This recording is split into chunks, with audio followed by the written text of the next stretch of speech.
Good morning. Everybody awake? No. I was horizontal when Alex got here. Thank you for being here. This is very exciting. Changing representation. I think the conversation today will be very special and very much centered around a topic close to my heart in terms of disability inclusion. Thank you so much to Getty and Autistic Out Loud for really orchestrating one of the most stimulating conversations I think we'll all be a part of and can. So I'm going to turn it over to the team. Again, thank you from Infillion, and thank you for being part of the Inclusion Cafe. Thank you so much. So for anybody who doesn't know, I'm Amanda Morris. I'm a disability reporter at the Washington Post. And we're here today to talk about Autistic Out Loud, which is, I think, a great project. As somebody, as a journalist who has used Getty Images before, it's really important that we have good representation. So without further ado, I'd like to have everybody introduce themselves. Good morning, everybody. My name is Rachel Lowenstein. I use she, her pronouns. I'm the global head of inclusive innovation at Mindshare, so I help brands use media and tech for social good.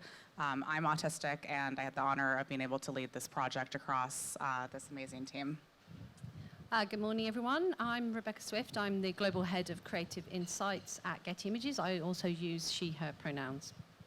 Good morning, everyone. My name is Jamil Karriem. I'm the founder and CEO of Hiki, and I use he, him pronouns. My name is Laurel Rossi. I'm the CMO at Infillion, and I am the co-founder of CreativeSpirit. My pronouns are she, her, and delighted to be here. Okay, thank you guys so much. So I'd love to start with you, Rebecca. Could you tell me a little bit more about Autistic Out Loud and what this project is and why it's so critical? Sure. So Autistic Out Loud is a commercial image bank of self-portraits of actually autistic people that lives on Getty Images in partnership with Hiki and with Mindshare. This project was born out of a deep frustration that I think we all collectively had and the larger autistic community has around how autism is deeply misrepresented and stereotyped in media. Any content that you see in mainstream spaces around autism is usually probably pretty stereotyped and sometimes actively harmful, usually just showing young white boys puzzle pieces, which the autistic community rejects. Puzzle pieces infer that there's something missing from us or that we're a problem to be solved. And as leaders in media, we knew that we could fix this issue. So we partnered with Getty, leaders in progressive representation in media, Hiki, who helps connect the autistic community to each other to find friendships and relationships, to better represent autistic folks as we see ourselves. And I had the great honor of also being able to participate as a creator, as someone who talks about being autistic online in professional environments. Yeah, I know it's interesting because I've actually been working on some stories around people with autism, and I recently learned that a lot of women and people of color and non-binary folks get diagnosed so much later because it presents differently, but because we're all used to seeing, the white male kind of image of autism, we tend to miss it in other populations. So I guess, Jamil, I wanted to turn to you next. Could you tell me a little bit more about, Hiki's role in this project and why it excited you so much? Yeah, I think Hiki's role in this project was, I think, for one, to get access to the community and to build trust with the community in order to do a project like this with them. I think when you deal with underserved communities who have often been overlooked or taken advantage of, building trust in order to do these types of projects is really important. I think that's something that Hiki has done through the work that we do for the community by creating the space. And so access to the creators who are the ones who are creating the actual content, I think is the biggest role that we played. The reason that we were so thrilled to be a part of it is changing the view of autistic representation in the media has a far bigger impact than simply like the agencies and the marketing teams that are here, right, it has an impact for the actual autistic adult themselves. So for all of those women and people of color who you just mentioned, who grew up not being able to see themselves in the media, now have an opportunity to do that. And so I think of it as a direct correlation to the work that we do in order to provide people a space to feel seen, to feel validated, to feel honored. Like, the work is doing the exact same thing, just in a different way. Yeah, I think you had a really personal story behind Hiki that I find really compelling. Could you tell me a little bit more about that and how this fits into the overall strategy of Hiki? I think you were touching on it a little bit. I'd love to go deeper. Yeah, so for those who don't know, Hiki means able in Hawaiian. It's a social app for autistic adults to find friendship, love, community. It was birthed out of necessity, really. A few years ago, my cousin, who happens to be autistic, had reached out to me and confided me that he was finding it really difficult to make friends. And ultimately, he was most terrified that he wasn't going to find a partner to have a family of his own one day. And I walked away from the conversation assuming I was going to go home, Google some resources, and text him. And I just wasn't able to find anything that I was comfortable sharing. And that triggered a bit of an internal educational journey of getting a deeper understanding of the way that the neurology of autism was intersecting with the health and wellness effects of loneliness. And what I learned was really scary. Loneliness was quite literally killing autistic adults. Autistic adults between the ages of 18 and 55 were about 15 times more likely to take their own life than their neurotypical counterparts. And all of the academic and medical research on this phenomenon was conclusive. The neurology of autism does not lead people to be predisposed to loneliness. And so it really was birthed out of a necessity to try to create a space where people can find joy. Yeah, that's a really great mission. And then you talked about changing representation, which makes me want to turn to you. I know Getty is a leader in reimagining representation. Can you talk about that and how this project fits into that? Yeah, I mean, we've been looking at disability specifically for nearly 5 years now, and it became very clear as we went through that work, and we've been working with the NDLA in the US that represents 17 disability organizations, and we've been obviously auditing our own content. And through that process, we understood very, very quickly that actually a lot of the content that was being licensed and used was very much depicting physical disabilities. And there was a heavy influence. There was a heavy use of people who use wheelchairs and people who have prosthetics. So we were already thinking about how do we unpack invisible disabilities in their diversity as well, and how might we repicture what is already out there. So when we had the opportunity to work with Rachel and Jamil, it was like a light bulb went off, because what we cannot do as an agency is identify contributors who we think are neurally diverse.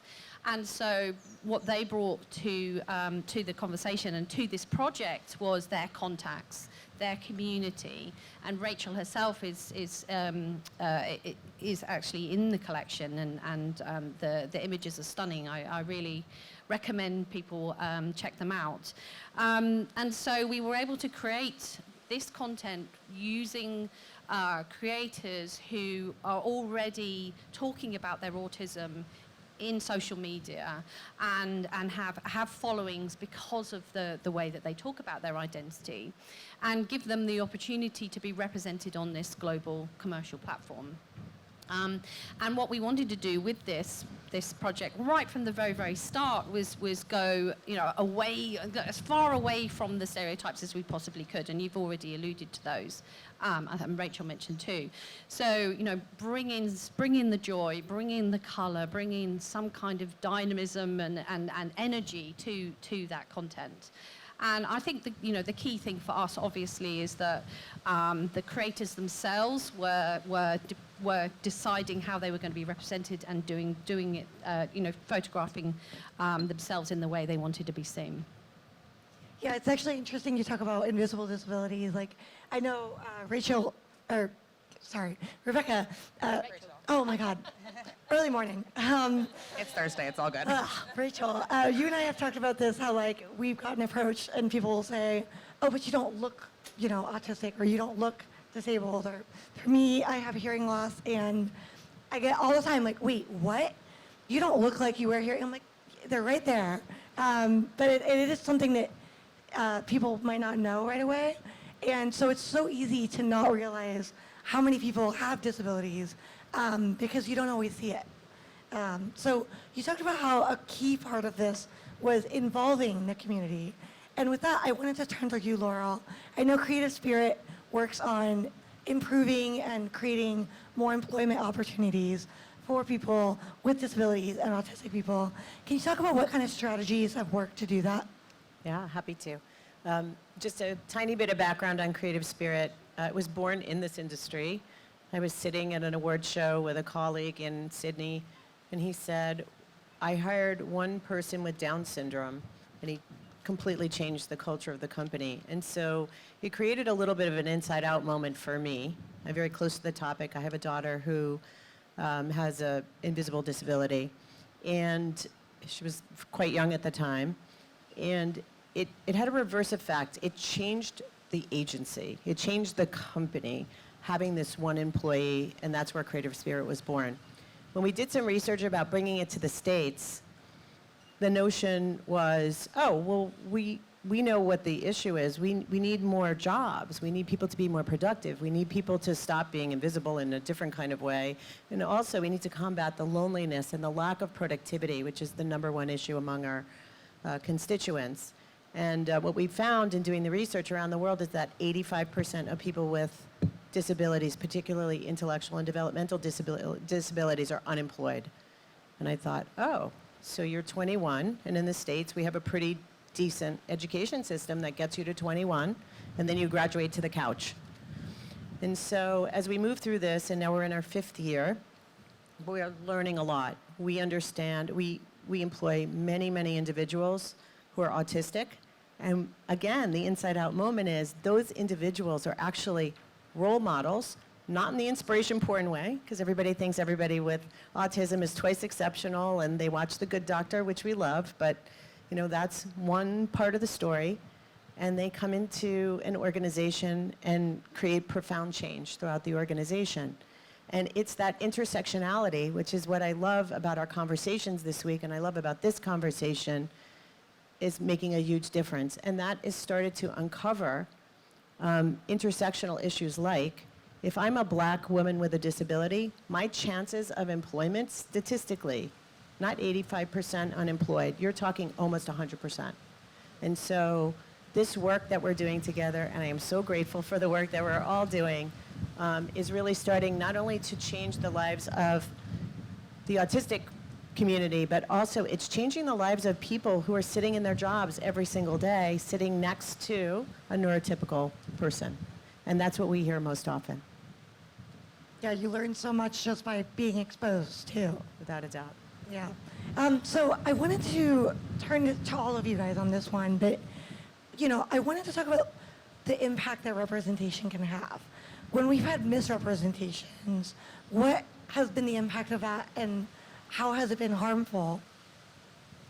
I mean, for me, it's directly impacted my life in that my brother, who's also autistic, was diagnosed very young because he presented the way that most doctors today understand autism. I didn't get diagnosed until I was 30. And the stereotypes that exist in media around autism directly affected my life because until the age of 30, I lived with severe depression, severe anxiety, was nearly institutionalized because I struggled so much with not understanding what was wrong with me. And there was nothing wrong with me. I was just living a life that wasn't healthy and aligned to my autistic needs. And if I had seen other autistic women before the age of 30, I probably would have understood that about myself much sooner. And it was only because I saw autistic women on social media talking about their experiences, and I was able to see myself in them, that I was able to pursue a diagnosis because I saw them and me. And today, from my own social media followers, I hear the same thing. I hear from people all the time, you've helped me understand myself in a way that traditional media hasn't. So I think this project is so important because we are showing people from very different backgrounds. We have queer creators, Black creators, Indigenous creators, trans and non-binary creators, women, men, who are all living with disabilities in very different ways as autistic people and representing ourselves in a way that media hasn't. So this project is at its core about unstereotyping a disability that has been deeply misunderstood. Yeah, and I think it'll have an impact on so many other young women and young people. That's what we hope, and as this project continues, that's I think our deepest desire is allow people to see themselves in media as well as, driving brands to being able to adopt these images. Amazing, yeah. And I think, something that we talked about early on in this project was that we wanted to alert the creative industry to the fact that we have some amazing creative creators, and that we want them to sustain a career in this industry and to be able to take on work and also even be looked at as an option. We're an incredibly, we pride ourselves on our creativity, and we actually pride ourselves on divergent thinking, but not when it comes to divergent, neurodivergency. So I think I'm hoping that this project really just opens a can of worms in terms of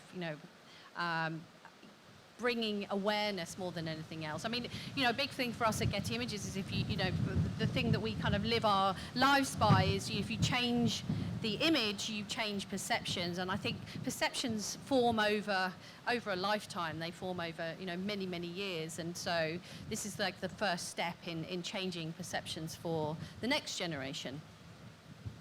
I just wanted to mention really quickly that we have, at Creative Spirit, we have a interesting creator team and pretty sought after content in the space. We have a young man who is hearing impaired, a woman who has ADHD and dyslexia who runs our social, and an autistic gentleman who writes all our content. And the #1 issue is where is the imagery? Where is the representation visually? So we're super grateful for what you're doing because it is our #1 most sought after asset. So you said, where is the imagery? I wanted to ask you, Rebecca, a really fun question, which is, what was your favorite image to come out of this project? I've seen them. They are great. There's such a diversity. It must be hard to pick.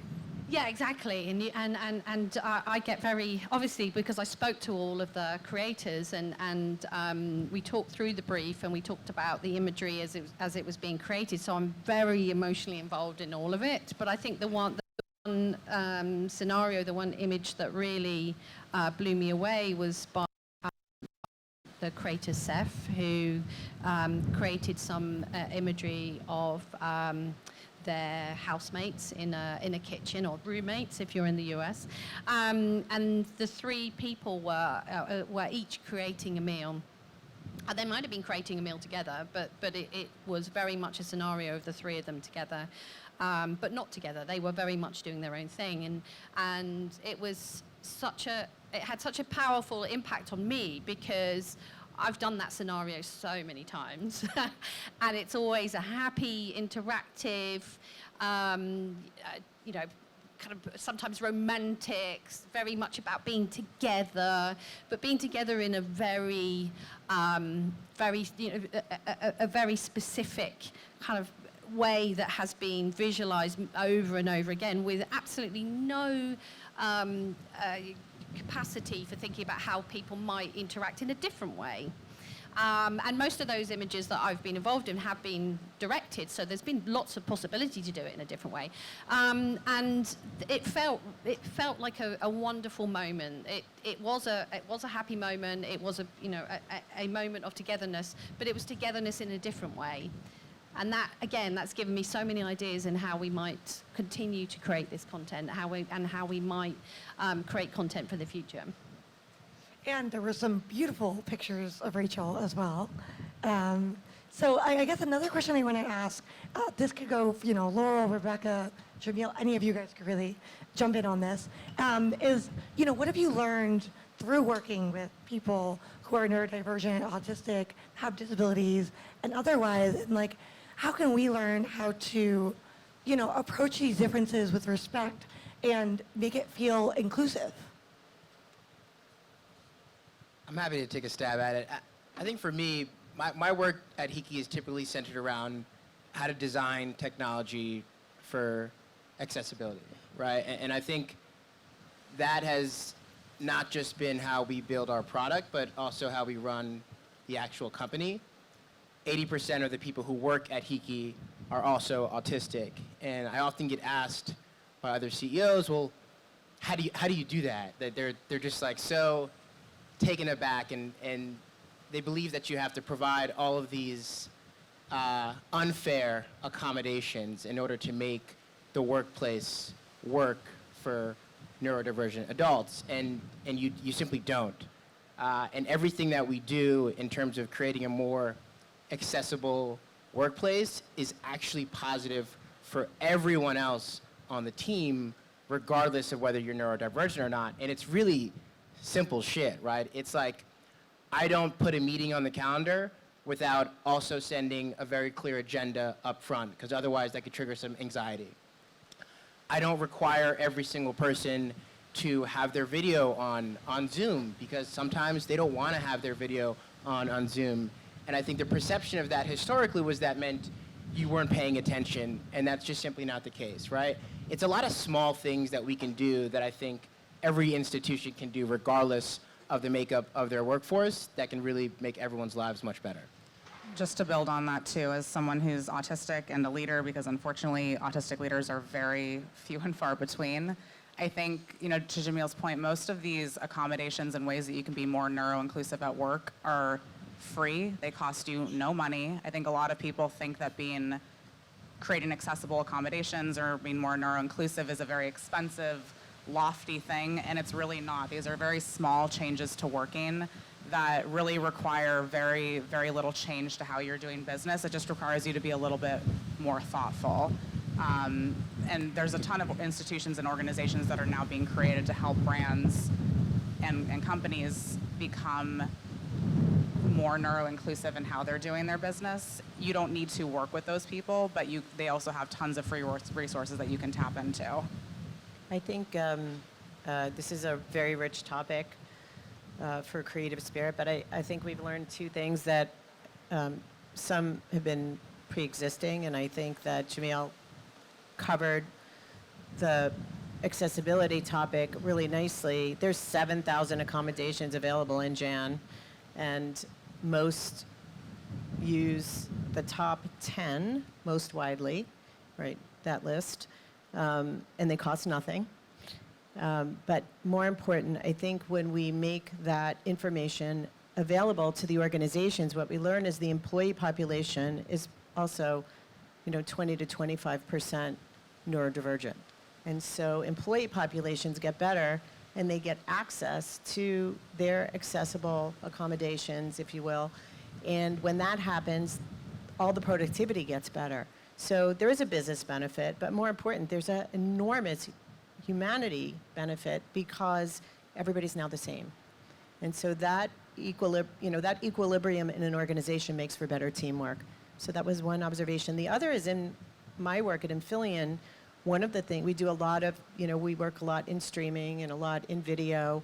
And, it's hard because people want a visible signal of invisible disability. And so we're working on that in some ways. We were talking earlier about how do you create that kind of representation. But more important, how do you create the technological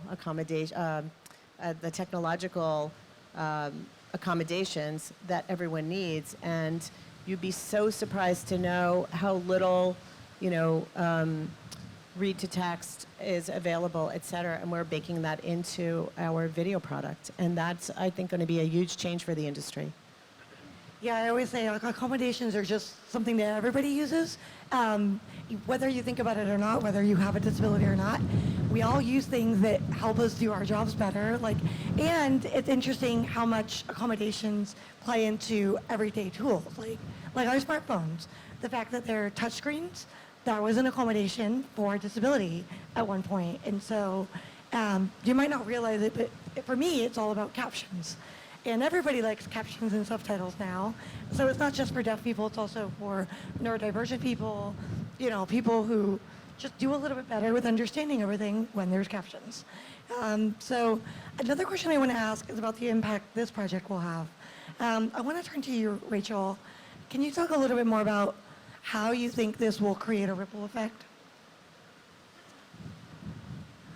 I think people have been really scared to undertake this work because they're not sure how to approach it. And I think, we're all on a journey and it's okay to make mistakes, but for this community in particular, I think we're at a stage where it's not okay to make mistakes anymore because it's been so pervasive in our industry at how ableist and ableist the narratives have been and how non-centered our perspectives have become.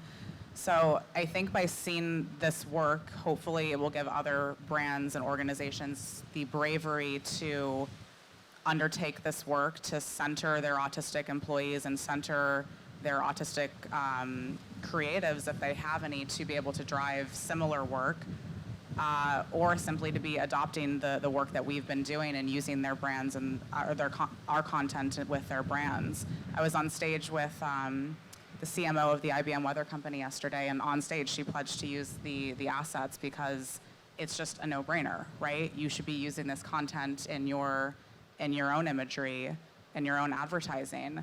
And hopefully by seeing other brands pledge to use it, we also have Google who's pledged to use the content as well. Other brands will tap into it. So I think because brands have been so afraid to enter this territory, or they've just been simply unaware of how pervasive the problem has been, we've now raised the issue. People are very aware of how pervasive this problem is. We can now signal to others that they can undertake this work with us as well. This wind is very crazy. Yeah, I know, the wind is like, I'm like, oh. You want to jump in, Laurel? Here's a feel-good moment. When we were preparing for Cannes, I got a call from Havas, and they hired 3 of our interns this week while we were here. And I'm really excited because I think that what we're doing and what we're talking about is creating real action. I mean, we've placed over 1,000 folks, over the past couple of years in full-time positions, but just to have somebody new on board because of what we're doing, and they read about what we're doing up here, was incredibly moving. And it's I did run next door and thank them, by the way. Yeah. It's also just important to note that these images could be used for any kind of campaign. It doesn't have to be related to people with disabilities.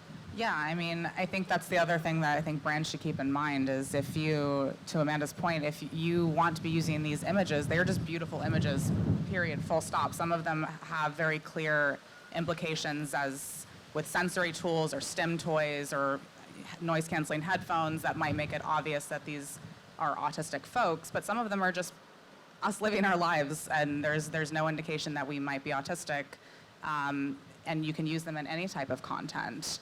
And obviously that has linkages by using this content to supporting the autistic community because so many of us struggle with employment, as Laurel talked about. So this gives us economic empowerment as well. Getting back to the imagery, I wanted to ask you, Rebecca, about, how do you strike that balance between having authentic images, but also having something that's commercially viable? Well, that was something that we really wanted to work with the creators on. And again, this has got everything to do with the sustainability of their position within the commercial industry. And like I say, everybody who shot for this campaign is already an influencer. They already have a career within the social media space. But shooting social media content is a different beast than shooting commercially, because when you're shooting commercially, you have to very much think about trademarks and copyright infringements, and to ensure that you're not including logos. Something as simple as a logo on a headphone, as Rachel found out, could actually ruin your entire shot. So we worked, and I spoke directly with each creator on creating enough space in their images to ensure that they could be cropped in for different platforms, which obviously is really important in a commercial sense, ensuring that there wasn't anything in the background of the image that was going to cause issues for them as a photographer. And then also just thinking about the concepts and the themes that we know are really, really popular more broadly, beyond representing autism, beyond representing disability, but actually just lifestyle imagery. You know, what do we, you know, what tracks really well with our customers around lifestyle imagery. So that's what we work with them on to ensure that their content sat really nicely within the general collections, as well as specifically in Autism Out Loud. And what's something that you guys want organizations, companies, and marketers to take away from this project? I can start. I think we've thought about autistic folks in a way that silos us away from being creative and thinking of us as just these monolithic savant young white men, as we've been talking about earlier around stereotypes. And I hope this project gives some visibility to how creative a lot of autistic people are. You know, we experience the world differently, thus we are going to think differently, and that is just the foundation of creativity. So I hope other brands who have autistic folks in their ranks as employees, as leaders, as creatives or partners can see the value in creating accommodated workplaces that allow autistic folks to thrive creatively. And importantly, seeing these images as worthy of being part of their campaigns, their media, their editorial content, whatever it is, and seeing the creative potential of our community. I think for me, talking as a representative of Getty Images, for me, the important thing is that the community is seen, that feels seen, and that they feel that Getty Images and the content that we create is a place for them. So, you know, the next step of this campaign is hopefully going to be encouraging other creators who identify as autistic to submit to the collection. And I think that's a big step forward. And hopefully, therefore, it will have an impact on recruitment, and people within the business will feel able to talk about their own neurodiversity, and the world will be a better place. I think we have to think of this as a business decision, right? In order for people to really to adopt it. So when I think about accommodations, I'm thinking increasing productivity, increasing employee retention. That's good for everyone. When I'm thinking about these other brands using these images, I'm thinking access to a different consumer population that you historically never had access to. These are all thoughtful business decisions, not feel-good moments. They are that as well. And I think the more brands realize that, the faster we're going to get to adoption.